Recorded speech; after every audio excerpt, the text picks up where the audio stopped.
ये हरियाली, ये फूलों की महक, ये नदी का बहाव, प्रकृति निस्वार्थ, शांत और सुंदर। जब सुबह की ताज़ी हवा हमारे चेहरे को छूती है, जब पंछियों की चहचहाहट से दिन की नई शुरुआत का एहसास होता है और जब ये हरियाली से ढकी धरती हमें सुकून दे जाती है, तब हमें समझ में आता है कि ये प्रकृति सिर्फ हमें जीवन नहीं देती, बल्कि जीवन जीने का सलीका भी सिखाती है। ये पेड़ नहीं होते तो पार्क कैसे बनता? पार्क नहीं होता तो बच्चों की चहलकदमी कैसे देखने को मिलती? बुजुर्गों की सेहत पर ये पौधे क्या कमाल कर जाते हैं ना? और एक्सरसाइज करते लोगों को जो फ्रेश एयर मिलती है इस ग्रीनरी से, वाह, ताजगी से ही भर देती है। लेकिन इनको सेफ कैसे रखना है, पता है ना आपको? जब पार्क में टहलते हैं आप और फ्रेश एयर मिलती है, पेड़ पौधे आसपास रहते हैं, ग्रीनरी दिखती है, तो कैसा लगता है? बहुत अच्छा लगता है। खुली हवा मिलती है गया, ऑक्सीजन खुली मिलती है, फ्रेश हवा मिलती है गया। इसीलिए तो हम आते हैं घर से उठ करके। सफाई करना, सफाई से ही फ़ायदा रहता है। गंदगी नहीं होएगी, उसमें कोई बीमारी नहीं फैलेगी, स्वच्छ रहेंगे, बच्चे भी स्वच्छ रहेंगे, हर आदमी स्वच्छ रहेगा। तो हमें सबसे पहले मेन लक्ष्य जो है वो सफाई है। देखिए, ना तो मैं खुद गंदगी करता हूँ और ना ही मैं किसी को करने देता हूँ। कोशिश ये करता हूँ, अगर मुझे कहीं गंद मिलता है तो मैं उसको उठा के डस्टबिन में डाल देता हूँ, और जो कोई इस तरह से कर रहा होता है उसको समझाता हूँ कि भाई ये करना ठीक नहीं है, इसको आप डस्टबिन में भी डाल सकते हो। कितना ज़रूरी है अपने एनवायरनमेंट को साफ रखना? बहुत ज़रूरी है। अगर इसको नहीं समझेंगे लोग तो फिर विनाश की तरफ ही जा रहे हैं। ये नदियां बहती हुई कितनी खूबसूरत लगती हैं। इनका स्वच्छ जल हमें जीवन दे जाता है। लेकिन कभी सोचा है आपने कि ये नदियां सूखने क्यों लगी हैं? सर, एनवायरनमेंट की अगर हम बात करें, उसकी सेफ्टी की अगर बात करें, तो एक एस्पेक्ट आता है वाटर रिसोर्सेज को लेकर। आज के टाइम पे जो हमारे वाटर रिसोर्सेज हैं उनको हम कैसे बचा सकते हैं, कैसे सेफ रख सकते हैं? वाटर रिसोर्सेज को लेकर दो एस्पेक्ट्स होते हैं। One is quality, other is availability और क्वांटिटी एस्पेक्ट। जब क्वांटिटी एस्पेक्ट की बात करते हैं तो उसमें how we are consuming water, how we are efficiently using or not, that point comes in picture. But as far as the quality is concerned, उसमें हम पानी के साथ कैसे डील कर रहे हैं। हम कुछ भी कार्यकलाप करते हैं तो उसका कोई ना कोई इम्पैक्ट हमारे एनवायरनमेंट पे आता है। लेट इट बी कि हम कुछ भी गार्बेज कहीं पे फेंक देते हैं, कुछ भी पोल्यूशन में भी, एयर पोल्यूशन में भी, वाटर पोल्यूशन में भी, any solid waste we are producing, वो अल्टीमेटली एनवायरनमेंट में जाता है और हमारा जो वाटर साइकिल है उसके थ्रू वो अल्टीमेटली हमारे वाटर रिसोर्सेज को पोल्यूट करता है। सर, वाटर क्वालिटी के ऊपर भी बात करूँगी। कहा जाता है कि हम जितना नीचे जाकर पानी निकालेंगे उतना हमें साफ पानी मिलता है। ये बात सही भी है और गलत भी है, क्योंकि पानी अगर बिल्कुल शैलो एक्वीफर है, पानी ज़मीन के बिल्कुल पास ही है, ज़मीन की सरफेस के, तो उसमें चांसेस हैं कि ऊपर से कंटेमिनेंट्स आ जाएं और उनकी वजह से वो कंटेमिनेट हो जाए। लेकिन इसके साथ साथ ये भी सही है कि जैसे जैसे आप नीचे जाते हैं तो कंटेमिनेशन बढ़ता जाता है। जब पानी शैलो है तो उसमें बायोलॉजिकल कंटेमिनेशन के बढ़ने के चांसेस हैं, और जैसे जैसे नीचे जाते हैं तो केमिकल कंटेमिनेशन के बढ़ने के चांसेस होते हैं।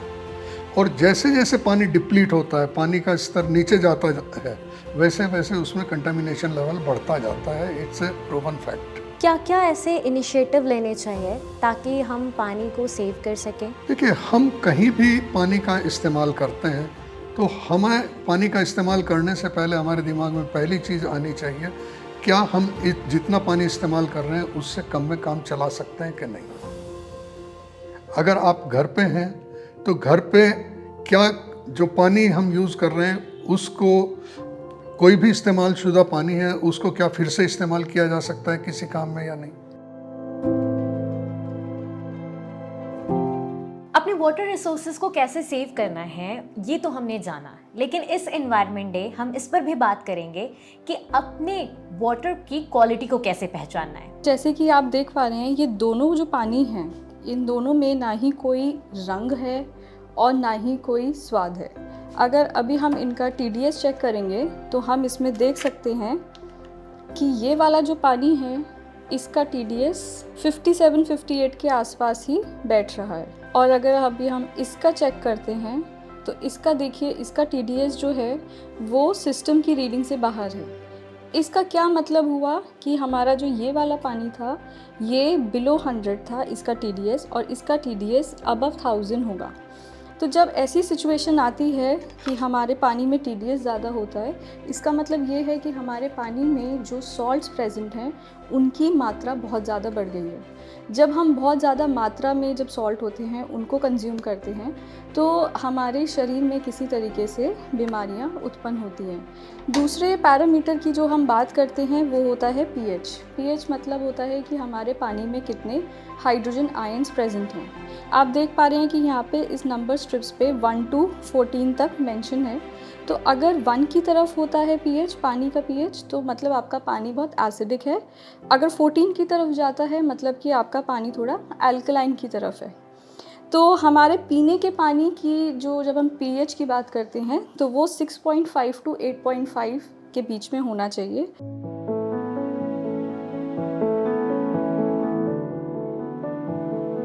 एनवायरनमेंट को सेफ रखना ये कोई काम नहीं है, ये तो सुंदर सी आदत है। तो चलो इस आदत से बदलाव लाएं, अपनी प्रकृति को और खूबसूरत बनाएं। प्लांट्स तो वैसे सबको ही लगाने चाहिए, इन्वायरमेंट के लिए अच्छा होता है। बाकी मुझे बचपन से शौक है प्लांट लगाने का। मतलब कैसे कैसे किस तरीके के प्लांट्स आपने लगा रखे हैं? मैंने हर तरह के प्लांट लगा रखे हैं। जैसे ये चाइना पाम है, चाइना फैम पाम। ये सारा एयर को बहुत प्यूरिफाई करता है। और ये सब प्लांट्स जो है ये सारे मतलब इनकी दवाइयाँ भी बनती है। अगर आप इनके बारे में जानोगे तो कई तरह से ये आपको दवाइयों में काम आते हैं। तो मतलब हम देख सकते हैं कि सिर्फ फूल पेड़ पौधे हम यहाँ पर नहीं देख पा रहे, यहाँ पर बहुत तरीके के बहुत खूबसूरत रंग बिरंगे फूल हमें देखने को मिल रहे हैं। एनवायरनमेंट को साफ रखने के लिए क्या क्या ज़रूरी है? वैसे तो मैम इन्वायरमेंट को साफ़ कर रखने के लिए काफ़ी चीज़ें ज़रूरी है, बट सबसे ज़्यादा अहम रोल हमारे है प्लांटेशन का। क्योंकि प्लांटेशन जो ऐसी चीज़ है कि हमारे इन्वायरमेंट को एक तो शुद्ध बनाती है और दूसरा इससे हमें काफ़ी तरह की मेडिसिन कलेक्ट होती है। ये है आपका अश्वगंधा। देखिए आप अश्वगंधा को आप इसके वो जानोगे, ये आपको अश्वगंधा के बारे में तो ऐसा कोई नहीं है जो जानता ना हो।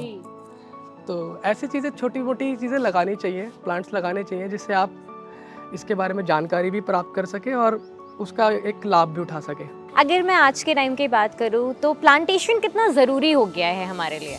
प्लांटेशन तो बहुत ज़रूरी है। जैसा कि मैंने आपको पहले भी बताया कि अगर प्लांटेशन है तो आपको शुद्ध हवा मिलेगी। प्लांटेशन है तो वो आपके ज़मीन की मिट्टी को पकड़ के रखेगा। आप उसको जो न्यूट्रिशन चाहिए आपकी मिट्टी को वो भी आपके प्लांटेशन से होगा। उसकी जो बोलते हैं ना कि उसका जो ऑर्गेनिक मैटर होता है मिट्टी का वो उसको भी बना के रखता है, उसकी नमी को भी बना के रखता है। लेकिन अगर आप सारा प्लांट ही काट दोगे तो आपकी सारी ज़मीन को बंजर बना देगा। आप क्या मैसेज देना चाहोगे अपराजिता लोगों को?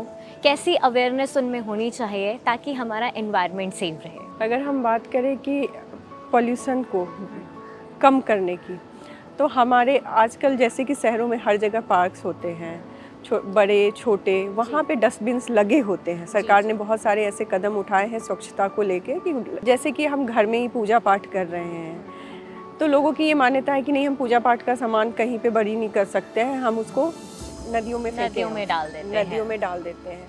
लेकिन इससे हमारी नदियाँ पॉल्यूट होती है। आप एक ऐसा भी कर सकते हैं, आपके फ्लावर्स हैं, आप क्यों ना उसको फ्लावर पॉट्स में ही डाल दो ताकि वो डिकम्पोज हो जाए वहाँ पे। ठीक है। अगर हम एयर पॉल्यूशन की बात करते हैं तो आजकल बड़ी बड़ी गाड़ियाँ हैं, लोगों के अपने शौक हैं, लेकिन क्या हम उन गाड़ियों के अलावे स्विच कर सकते हैं ईवी पे? तो वो भी एक बहुत अच्छा ऑप्शन है। दूसरा कि जितना हो सके प्लांटेशन कीजिए, वो आपके एयर पॉल्यूशन को भी कम करेगा और आपके मदर नेचर को भी बचाएगा। चलो एक नया रिश्ता बनाए प्रकृति के साथ। Happy world environment day.